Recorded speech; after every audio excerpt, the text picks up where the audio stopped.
the plow horse had done that, the old lummox. But he couldn't blame her for being old and clumsy. Apparently his father didn't blame her either. Why should he? He had a better scapegoat in his son. He lay there for a while longer. Even with Lucille's rough hands, there was no pain, or none he would let himself feel. He actually liked the feel of the heavy grease oozing into his wounds, in part because it meant the humiliation of the beating was over, and that was the part he hated most. He knew by the earthy odor of corn shucks in the mattress, and by the mustiness of the quilt crushed against his face, that he was lying in a bed.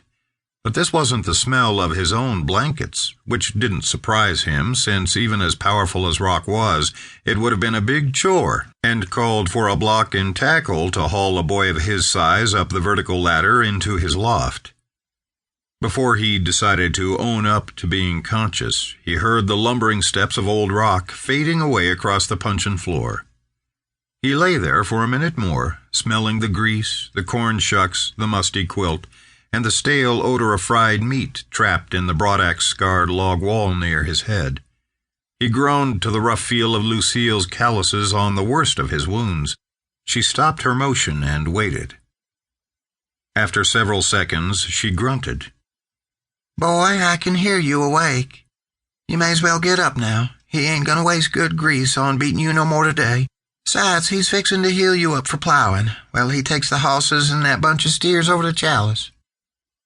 Knowing he was caught, Austin started to rise, but the woman pushed him back down, her hands not hard, yet not gentle. "Hold on a minute, boy. Let me wrap you up, else you're gonna get this mess over everything. I sure am tired of you causing trouble, you know it? Seems like half my days I spend smearing you with grease after you got a whooping. I wish you'd grow up or leave this place. Rock and me could get along just fine without you, you know that?" Austin worked his face deeper into the rough-sewn blanket. When Lucille finished wrapping his torso and tying off the bandage, she stood up from the bed. "You're free to go, boy. Now try and stay out of trouble, would you?" He pushed to a sitting position on the edge of the bed, his head throbbing.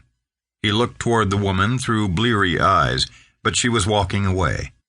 In his head, he called her a name, after the mother of the new pups that lived behind the barn, and that animal didn't have an official moniker, only a category. Lucille was her real name, but he couldn't remember saying it more than once or twice. Cuss words seemed to fit her better, though not near as well as they fit his paw. Lucille had come around not very long after a runaway team killed his mother in the streets of Corinne, Utah 8 years ago, back in '71. This rough-talking woman had fit right in with his paw. So well, in fact, that he sometimes wondered if his mother's death hadn't been more than an accident.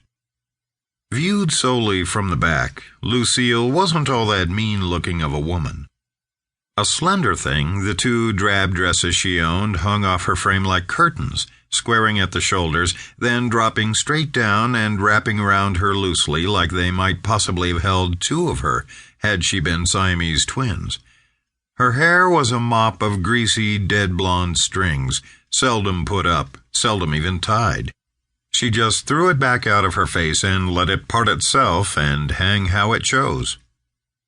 Lucille chanced to look toward Austin, and he met her eyes defiantly and from her drew a frown. She motioned toward a plate on the counter. "Your pa said not to give you any food, but you may as well eat that before he comes back in, and I'll tell him I did it. He says to strengthen you up so's you can do the work around here, and I sure don't see how we gonna do that if you're hungry." She stared at him, and he stared back. "Well, come on, Freddy Cat. It ain't me that hurt you. Don't know what you're always so scared of." Pursing his lips, Austin glanced about the room to be sure the old man was gone. He stood and edged toward the plate, which was scantily covered with grits and a tad of pork, not much bigger than bite-size to an overgrown shrew. He wolfed this down while Lucille glanced at him now and then out of the corner of her eye. Then he scooted out of the house. Outside, he scanned the yard. The moment he heard the ring of the axe around back, he made for the barn as fast as he could walk. Austin found haven inside the barn. He glanced